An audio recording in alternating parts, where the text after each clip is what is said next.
Well, hello! I'd like to welcome you to another exciting episode of Pens in Use. This is the show where I talk about the pens and inks that I've been using during the week. This is a little bit late. I think you can tell because I'm already starting to sweat. It's hot here, and I have to turn my air conditioner off for this because it's right here, and that's all you'll hear. So, we'll get through this, and then I'll turn it back on while I edit. And yes, I am sorry it's late, but don't worry. Next week I'll be back on a more regular schedule and everything can go back to normal, so look forward to that. So let's take a look at the pens.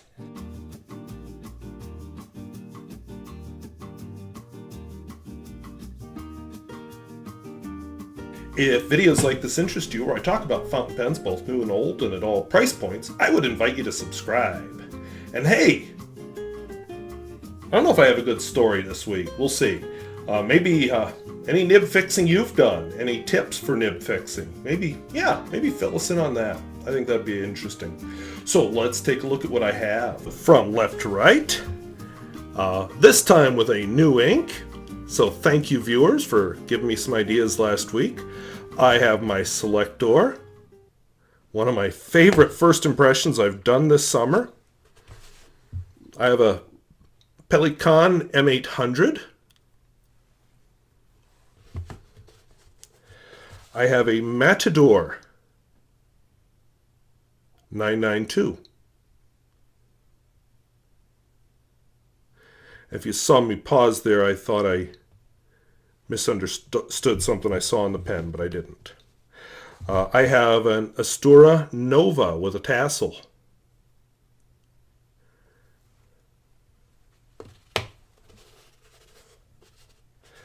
I have a Lamy All-Star.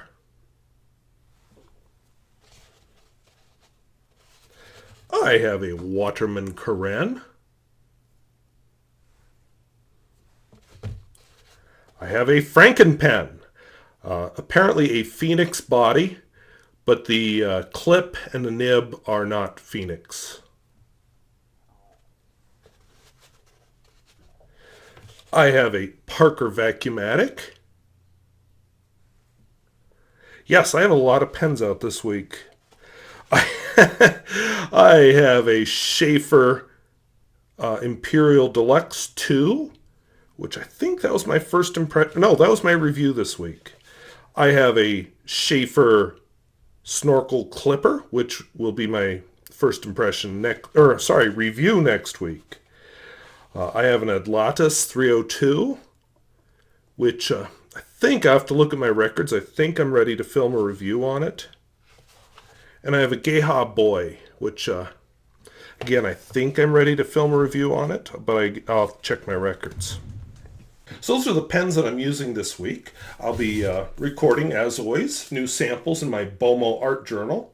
I just ordered 2 more Bomo art journals because I'm a little more than halfway through this one, so I'd like to be able to continue the journey uninterrupted. So let's see how they write. So last week I was asked, I said this is almost empty, and I'd been on my third fill of it with Pelikan 4001 Violet. If I hold my hands under it, you can get a better sense of the color. And I was just asking, for some ideas, what would be a good ink to put in it? And of course I had to go with what inks I actually have here at the house, because I had several good suggestions, and just a lot of them I don't own. Well, one of the ones that came up with was Black Swan and Australian Rose.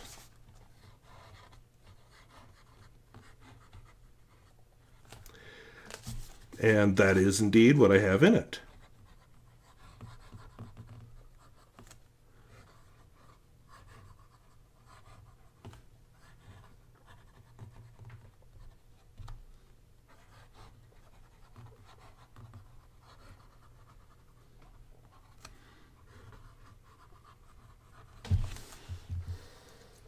And I almost forgot to do my swatch. I should have put the word in down a line, but we'll live.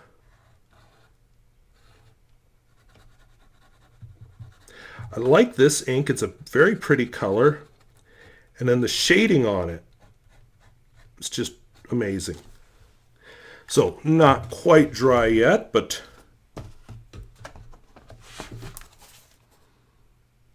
what do you think? I think that's a pretty good match.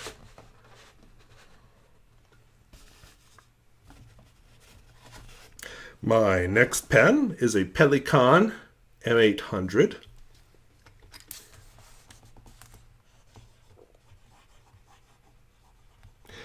Just for my own curiosity, I was thinking this was another ink I had considered, but I don't think it's as bright.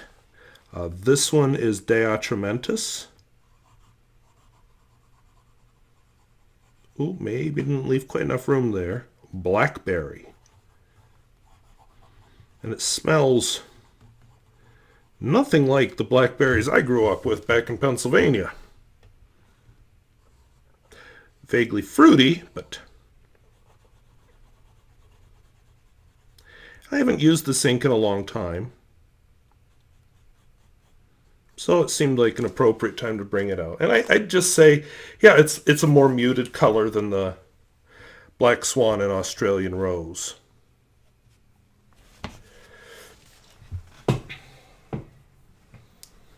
My next pen is the Matador 992. You can kind of tell here on the clip. Whoops, there we go. There's an M for Matador. I don't actually see the word Matador on it. Here on the blind or on the piston turning knob, or is it a blind cap? I can't remember now. It's a blind cap, okay. Anyway, here on the blind cap, you have a 992 extra fine. And again, you don't have the word Matador. Unscrew it. We've got a 14 karat nib, and finally the word Matador. And the M, I feel, is for Matador, not for medium, but I don't know.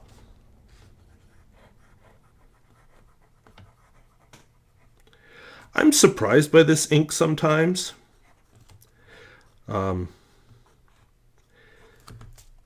If you were to hand that to me and ask me what ink it is, I wouldn't guess. This ink is Parker Quink.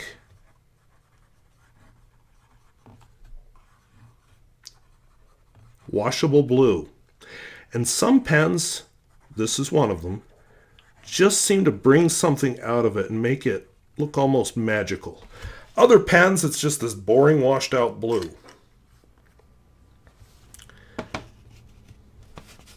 That might be a good topic.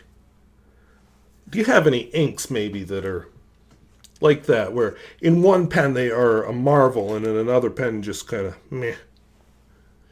This is my Esther Anova. When I did the first impression with this one, the nib was very scratchy, and closer examination, one of the tines was bent. It's still bent. I will never be able to get it perfect. But I spent a lot of time straightening it till I got what I considered reasonably smooth writing. The ink says Radius Extra Iridium 2.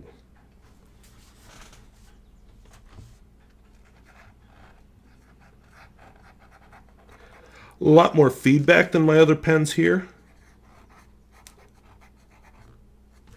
But I would no longer call it scratchy. I just say it has a lot of feedback. So we have Herbin. And look at that line variation with what I'm pretty sure is a steel nib. Oh, I got to do an ink swatch in the washable blue. I'll go back and do that. Let me finish this line first. Have to remember the accent, which one it is.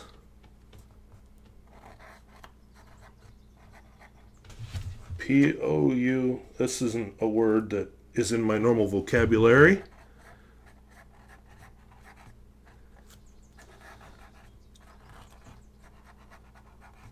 So I could probably do a little more smoothing on it, possibly, maybe a little more straightening on the tines. But I've got it at a point where I can actually use this pen. It's usable now.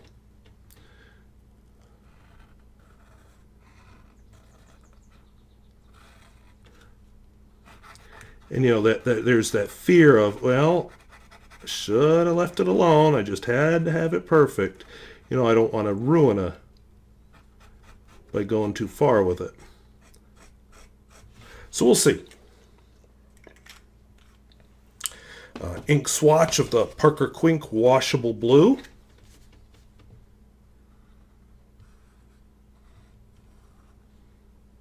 Must touch something. I see a little bit of red on this nib.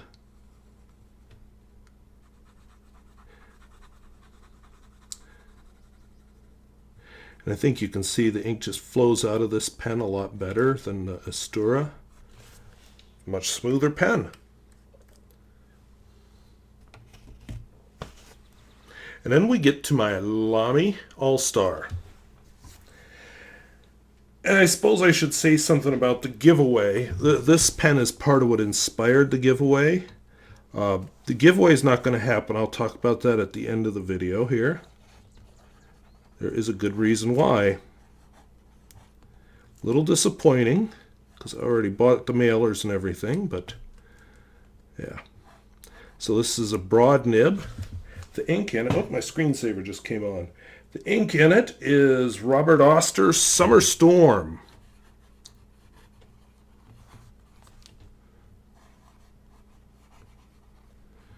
There's a possibility of some storms tonight.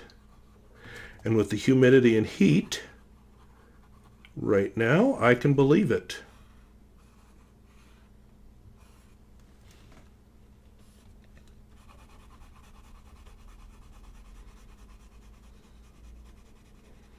It may have given too much space to the swatch there.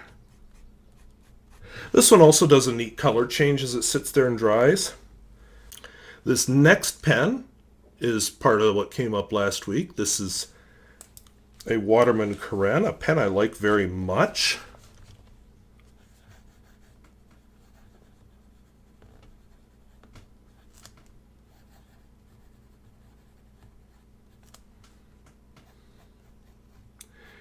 Also with a Robert Oster in it. Only this isn't a summer storm, it's a thunderstorm. They're scarier. Those are the ones where you get softball-sized hail and howling winds and this great big towering cloud bank coming towards you, and you're like, oh God, that's supercell, we're in for it.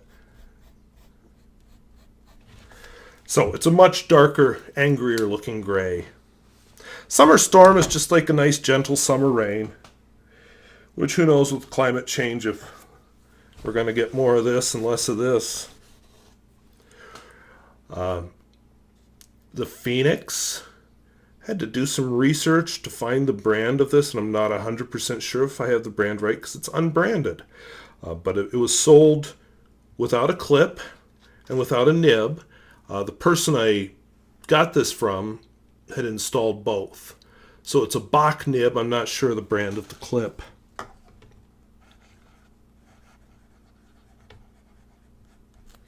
And it's a broad Knox nib. Whoops. Almost wrote knob. Oh, and an ink I'm almost out of. I am hoping very soon that it will be empty, because I'm not going to replace it. Not that it's a bad ink or anything, just that I want fewer bottles of ink around the house.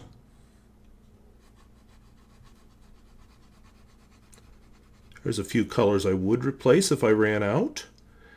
This just isn't one of them.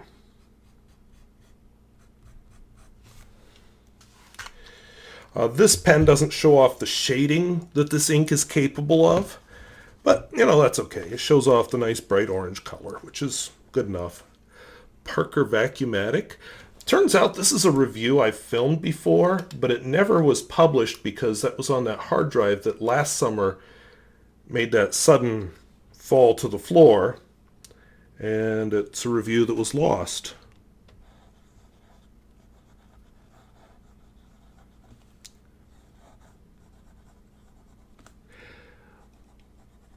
I was curious how this ink would perform in it. You know, this pen, oops, sorry, has a very fine nib, which I don't care for, and it's not very flexible. I mean, this would be great as a daily writer type pen. So I'm actually impressed with the shading I get even in this fine nib. The ink, of course, is De Atramentis. Mint Turquoise.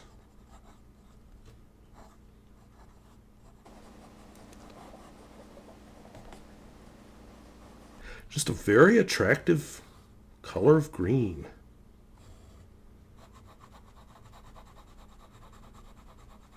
And I'm told Rachel Goulet likes this ink. I mean, what's not to like?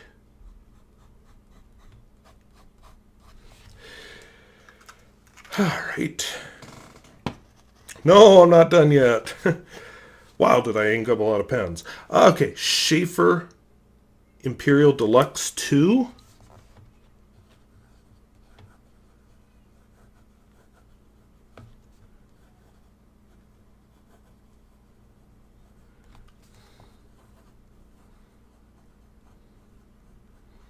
With a fine nib. The ink in it is actually vintage, because somebody sent me a sample. Sheaffer Blue. Number 42. I guess I forgot the Skrip. S-K-R-I-P. There we go.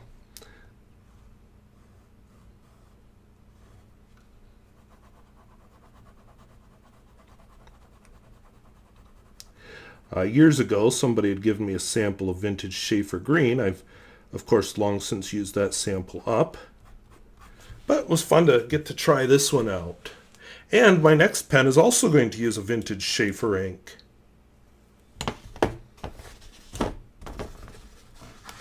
From the same source, this is a Sheaffer clipper with a snorkel fill. And so watch next week's review to see how a snorkel fill works.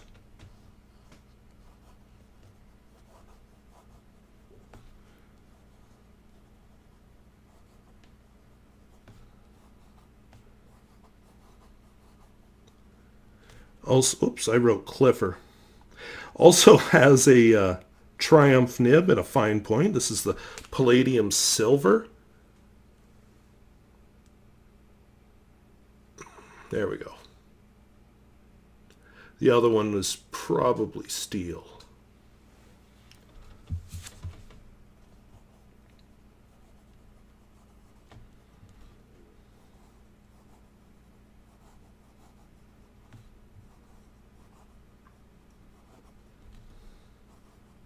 Now, I don't know what the modern red is like. I think this was a 42. But the vintage looks kind of washed out to me. Almost more on the pink side of things.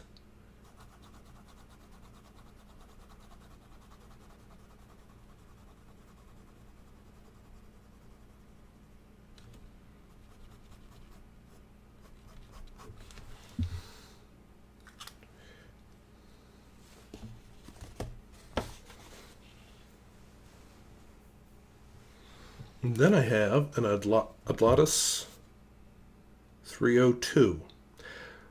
I believe it was probably an all-black pen at one time.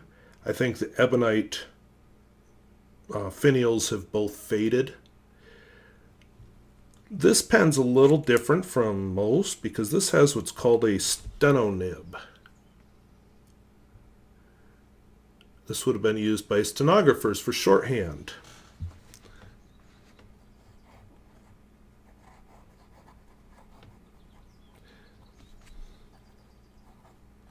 And I do not remember what ink that is. Oh, Iroshizuku Momiji.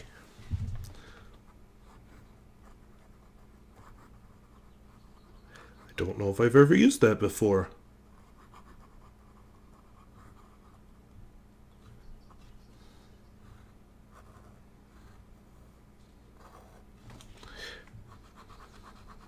Of course, stenography is, I don't know that it's done anymore.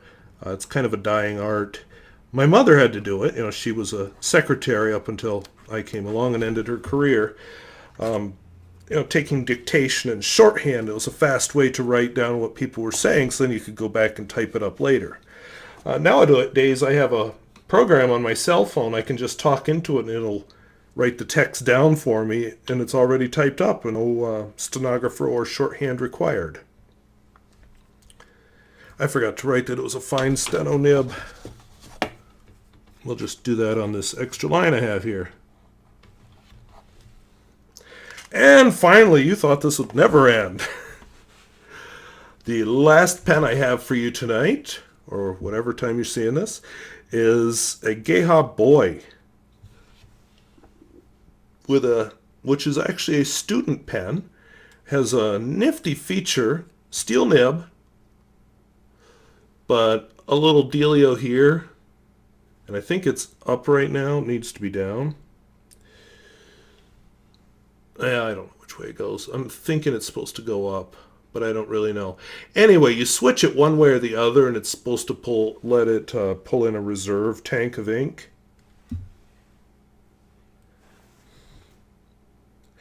All right. Misidentified that. This was Parker. Let's go back up here. This was Parker Quink Green. I apologize for that. For those of you who are panicking and saying that didn't look right, you're right, it didn't. This is the mint turquoise.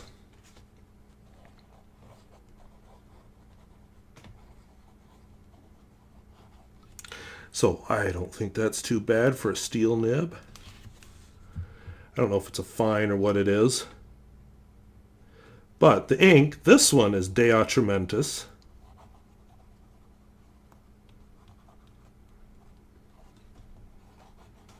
Mint turquoise.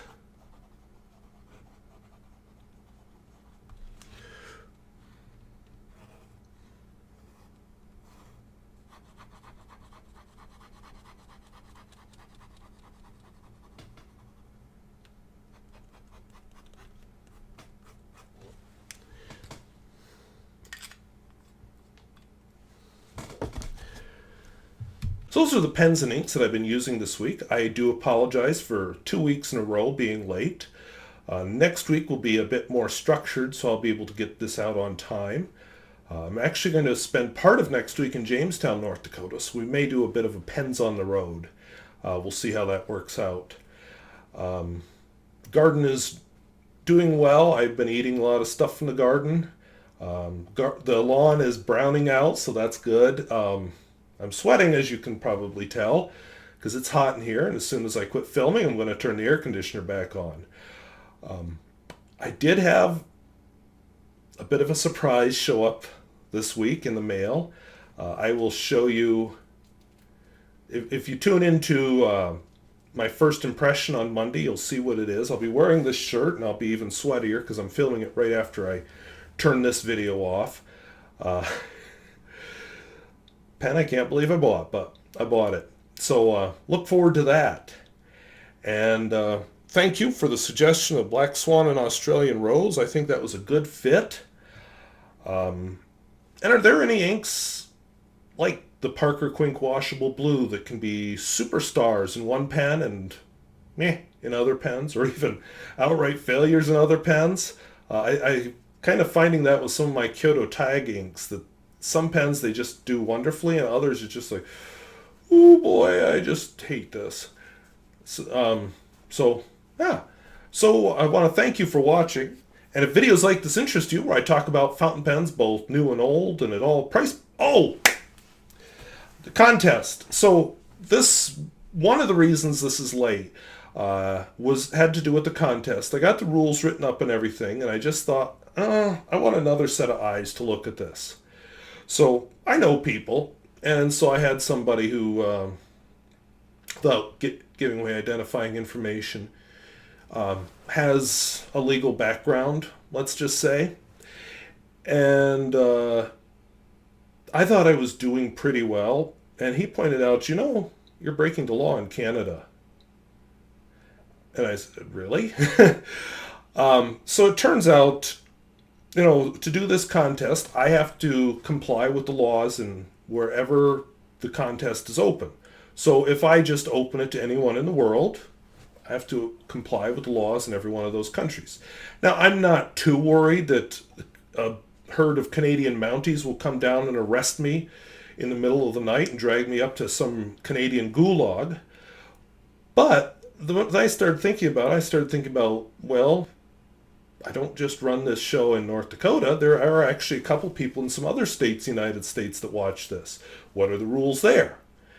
And I know a lot of people do giveaways and drawings on their YouTube channels. But the more I thought about it, the more I realized that, yeah, and I asked him about it, of course, and I showed him, I won't say which one, but a YouTuber who has structured rules and everything for his giveaways. He says, yeah, he's breaking the law too. Nobody's called him on it yet. So I decided I would rather be safe and not break the law. I'm still giving these pens away. It's just not going to be a contest. I know some people who would appreciate certain of them, and a couple of them I'm going to give to students, and we just won't do it as a contest. So I apologize if anybody was getting their hopes up. I had my hopes up. I purchased the packaging already. But realistically, and maybe it's that lawyer thing, but it made me afraid to do it. So call me a coward if you want, but the idea of dying in some Canadian gulag, exiled to the farthest reaches of Saskatchewan, just doesn't appeal to me. So if videos like this interest you, well, camera even got mad about that. It quit on me there. And all I have left to do is my closing. So if videos like this interest you, where I talk about fountain pens both new and old and at all price points, I would invite you to subscribe. And hey, do you want me to go to a Canadian gulag? Or is, on a more serious note, is there an ink that you know of that in some pens it's just sort of in other pens it's just woo? Sorry, something was bothering me over there. So let us know down in the comments. So thank you for watching. We'll see you later. Bye-bye.